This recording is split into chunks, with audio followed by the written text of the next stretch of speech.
Shalom and welcome. Life Lessons, segment 50. And we are in parshat Tavo. This is in the Torah, chapter 26 is our discussion today. The name of the parsha, the name of the section is Tavo, when you enter the land. This is commandments that deal with when our ancestors entered the land of Israel and what was demanded from them. Many commandments apply to us not day by day, but there's quite a few that is only connected when we lived in Israel during temple time. And some exist even now in Israel when there's no temple. But it has specifically to do when you live in that location. They say a story about an individual that he found out about a certain steakhouse that was there once, liked very much. So he turns to the owners and he says, tomorrow I will bring my business partner and introduce him to this place. The next day he brings over his business partner. And then when they served the steak and the waiter brought the steak, it looked a little bit dry. It didn't look so juicy. So he gets up, runs over to the owner. I was so excited yesterday, and that's the reason I brought my business partner to show him the place. But then it doesn't look what you served yesterday. This looks a little bit dry. The owner looked on him and says, it's the same food as yesterday, but I think you were sitting by the window yesterday. The location has an influence. He was sitting by the window and he had also a view with it, and somehow that enhanced the steak that was in front of him. And there's many times that way. We may have the same sandwich every day, but sometimes if we sit by a view, maybe that sandwich is even more delicious. So God says, certain commandments is contingent on this holy location known Israel. So what does this say over here? So it says it's like this.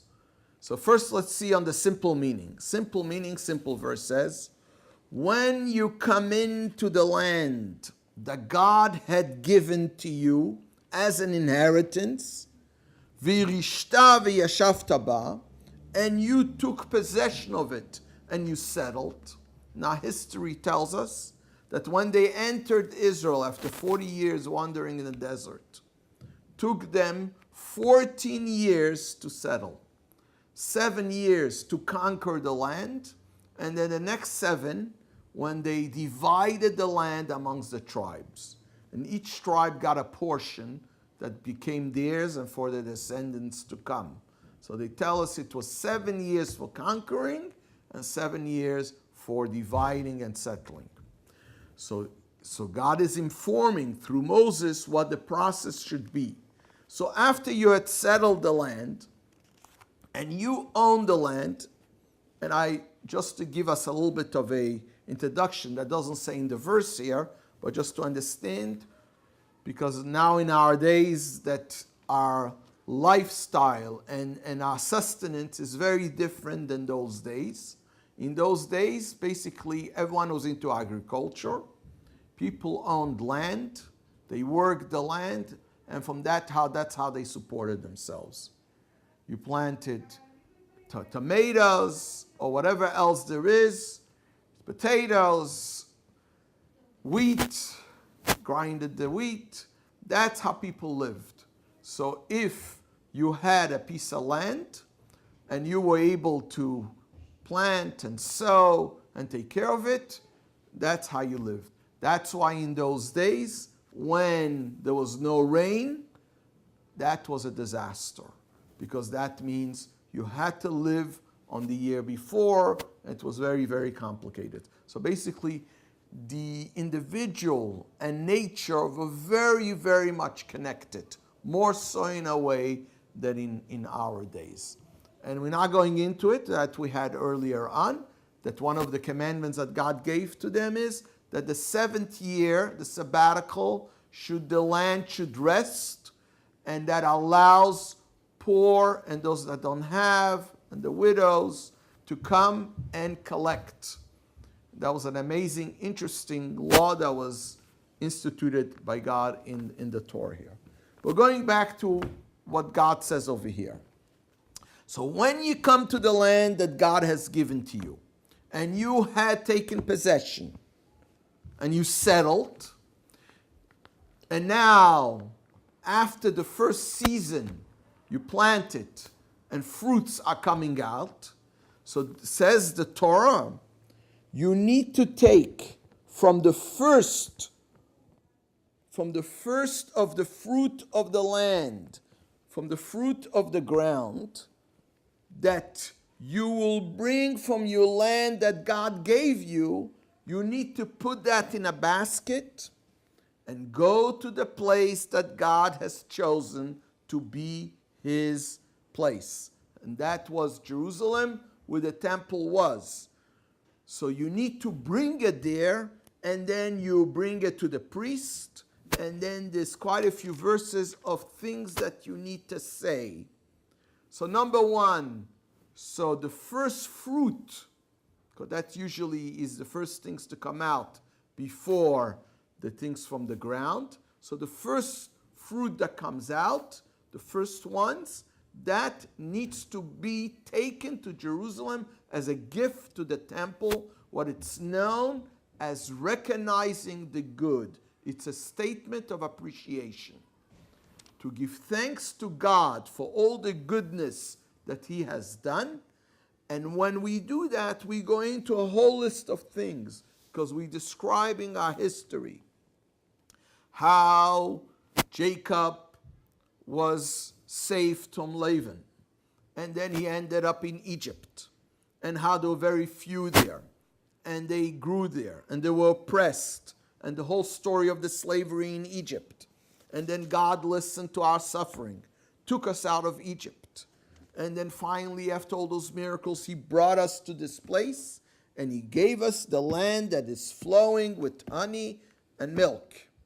And therefore, God, here's the first of what I have grown, what you had given to me, God, and place it in the temple, and you should bow down to your God and be thankful for he gave you, and should rejoice. And this was a yearly thing that you brought the first fruit, known in Hebrew as bikurim. Bikurim is the fruits that have ripened. The first one, you bring it. That is the story over here in the Torah. Now, known that from that we learn a very important point in general, the idea of hakarat hatov, the idea of appreciation and saying thanks. When somebody does a favor, something does good for you, we learn from it that you should be very, very thankful. That is in the simple meaning. In Kabbalah, they take this and they give a little bit of a deeper meaning. Of course, there is the story, what you're supposed to do. You own the land, the first fruit, you bring it. But then there's a deeper meaning that explains us step by step what's going on over here. So it begins by saying as follows. I'm going to be quoting the Hebrew and translating it, because when you translate things, there's always another translation. Many words in Hebrew have quite a few meanings. So it says over here, when you would come, okay, El Haaretz. In Hebrew, the word land is Eretz. That's a simple. But the word Eretz also has two different meanings. Or it could mean merutza, that means running. Or it could mean the idea of a will, ratzon, will. So it's explained as follows. When you will be running because of the will that God gave you a place. So in other words, You finding yourself in a situation. And wherever you find yourself, and that's what he's trying to tell you, wherever you find yourself, you have to know that this is what was planned for you to be there. We may have in back of our mind, it's only, I'm here by a mistake. I didn't mean to be here. It's a temporary situation. From the point of view of God, or from a deeper point of view, there's no mistakes and there's no temporary situations. Wherever we find ourselves, that is the place. That is the will of God where we should be. Sometimes we understand it. Sometimes it's going to take much longer to understand. And sometimes we may never know. But everything has a purpose and a reason why we find ourselves to be there. So he continues and it says as follows. And he goes step by step here in the translation of the word. You settled in the place that you find yourself. What do you need to do? You need to take from the first of the fruit and put it into a basket. What's that idea? The idea is a basket means a container. The first of the fruit, that means the best, and that translates also, in a deeper sense, the energy that a person put in. Not to compare, but many times you go in a store and you will see $1 on the wall. And what is that? That's my first dollar that I made. Some people put it. Sometimes that first sowing, that first planting, that is where the person put in all their effort. Comes the Torah says, you know what? All that effort and all the best you got, you know who you should have in mind? God. But what does it mean in the context that we're talking about? That when you find in a place, put energy where you find there. Try to make something of where you find yourself. Don't look at it, as I mentioned before, as temporary, a side thing. Excuse me.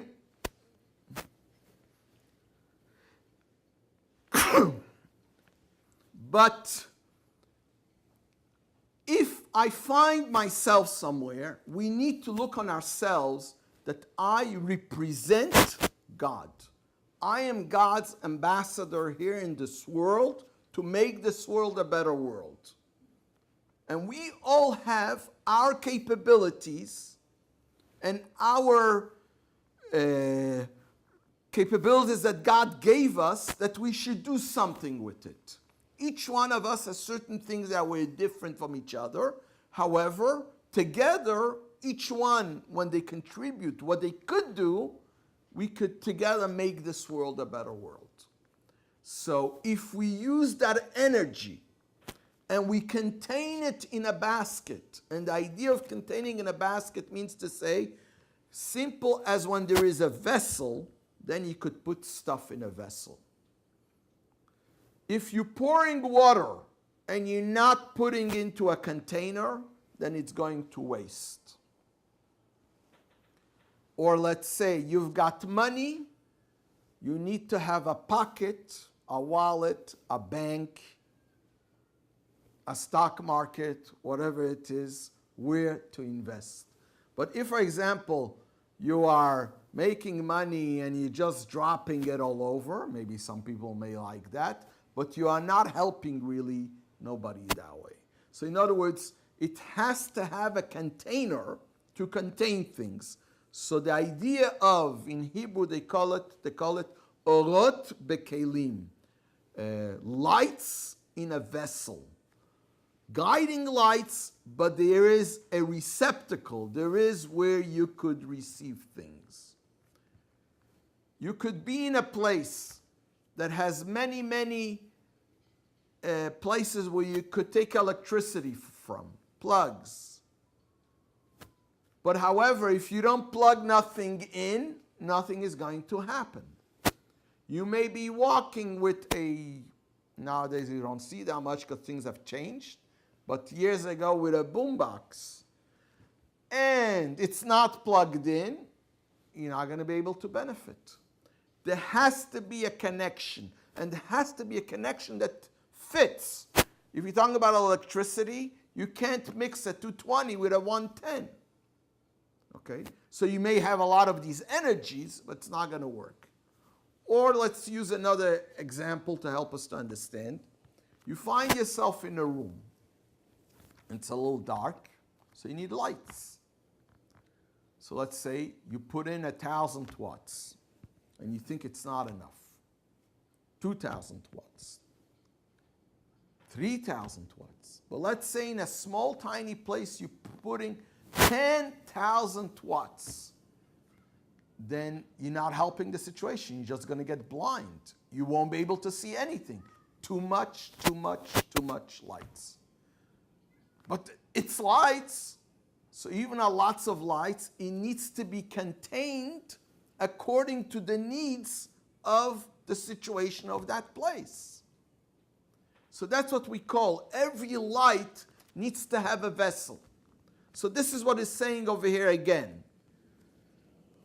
When you fulfill God's will and you got there, let's say because that's the idea of running, you ended up in this place that you are living, you have to know this says God orchestrated that way that you should be there. Now, don't sit idle. Put energy. Take from the first fruit of the land all the energy that you have done, where you find yourself, and put it into a basket. And then you will go to the place that God has chosen that you should reside there. You don't need to travel many miles in the deeper meaning. Go to the place, that place where you find yourself, make something out of it. Don't say to yourself, I don't like my neighbor on the right, I don't like my neighbor on the left. But if you are a person that has what to give and has what to offer and could be, let's say, a mini role model, especially if you could be a big role model, then do it. That people could look up to and say, wow, this neighbor of ours has something to give. There's something to learn from that individual. And if we all do that, and we all help each other that way, then automatically it is less crime, and automatically it is a better place where to be. But really, where does it start? Not by us complaining about what the situation is, but by us realizing, number one, where I find myself right now, this is where I'm supposed to be. So step number one is realizing the situation. Yeah, I'm planning to move. I'm planning to do this, I'm planning to do that. But right now, where I find myself, I have to make a use of it. So they say an interesting story that happened years ago. In the Lubavitch Hasidic dynasty, we had 7 rabbis. They were in charge of the Chabad movement. So we're talking here about the 4th Lubavitcher Rebbe. His name was Rabbi Marash, Rabbi Shmuel. So the story goes as follows. He had a disciple, and the disciple of his lived in the town then in Russia known as Plotsk. In Plotsk, there was a group of Hasidim, as we would say, disciples of the Rebbe, and they were able to study and learn and do things together. But as we know, that's not enough. You have to have a living too.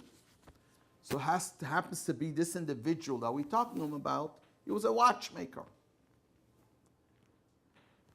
But wasn't enough First of all, there's quite a few in that town, and he wasn't making enough to live. A friend of his told him, I've heard that not far away, there's a town by the name Vladimir. And in Vladimir, they don't have there a watchmaker. And it's a developing town. And you should move there. You have to understand, in those days, a watchmaker was very busy. Not so much like in our days, it's batteries and all kinds of stuff. Okay, so he said to himself, but before I move, I should really travel to Lubavitch, to the town of Lubavitch, and ask for a blessing from the Rabbi, from the rabbi. That's what he did. He went into the Rebbe Marash, and he told him, and the Rebbe Marash told him, what a wonderful idea. It's written in the Talmud, when you move somewhere, you also change the luck, and that will bring you good luck. Very good. I bless you, and I bless you that you are going to do very well in Vladimir. He was very excited, and with that encouragement, he moved to Vladimir. And that's the way it was. It didn't take long. He was so busy that he had to hire people and train them because he couldn't do all that by himself. So it didn't take long in the standards of those things. We're talking about 150 years ago. He became wealthy. That is the upside of the situation. The downside of the situation is that it wasn't the same group of friends that was in Platsk. And the Jews of that town were hardly learned it whatsoever. Not only this, it says about that town, they were known as the Kantonisten. Who were the Kantonisten? In the history of Russia, the Tsar, in those years, we're talking about in the 1800s, the late 1800s, the Tsar drafted whoever he could to the army. And what they did is they went to Jewish homes and they took out 7-year-olds, 8-year-olds. They took them out of their houses, drafted them because he wanted to educate them young. And that was a terrible thing because in the Russian army, they didn't care about their Jewish religion. They didn't give them kosher food. And it was a very, very big struggle. And then there was a mandatory 25 years to serve for the Tsar, and then you're free. Those that survived and came out of there, a lot of them didn't know even how to read the Hebrew properly, hardly knew anything about their Judaism, but they were very sincere people, very sincere. Quite a few of them ended up in this town of Vladimir. And he's looking at them. Nobody is his type. He can't have a conversation with them about anything in the Talmud or in the Torah. They don't understand his language. So basically what he would do, hello, goodbye, and he's basically learning on his own. In the synagogue, where you read the Torah, they needed somebody to read, and he's the only one that could do it. So they asked him, and he did it. So he was kind of the unpaid rabbi in that town. But that's where it stops, because he didn't feel there's any chemistry, any relation, any... After quite a few years, and he's doing very well, he says, you know what? I need to travel to Lubavitch and really thank the rabbi, for his blessing. Because thanks to his blessing, God helped, and I'm doing well. as he walked into the room of the Rabbi, so before he had a chance to say anything, the Rabbi says, let me ask you a question.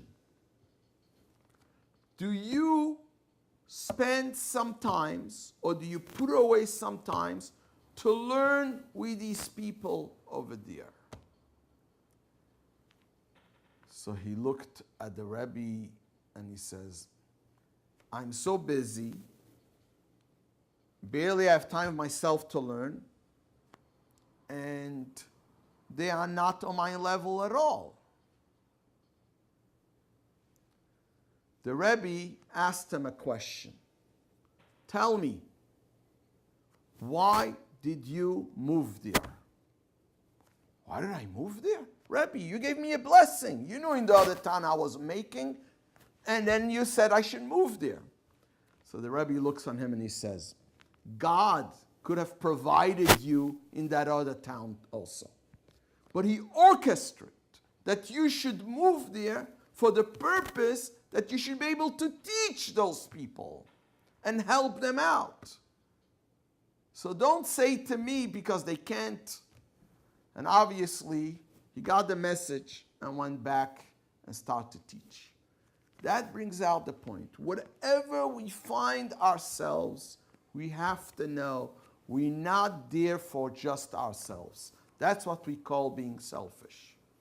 We are there because God put us in a certain situation to produce, to help out, and to make a positive statement around us. And this is what this is saying over here. You will take from the best of the land. In other words, the energy that you give, and you will realize it is where, not somewhere else, it is where we find ourselves. May God help us and help others and make this world a better world. And very soon we'll marry the coming of Mashiach in our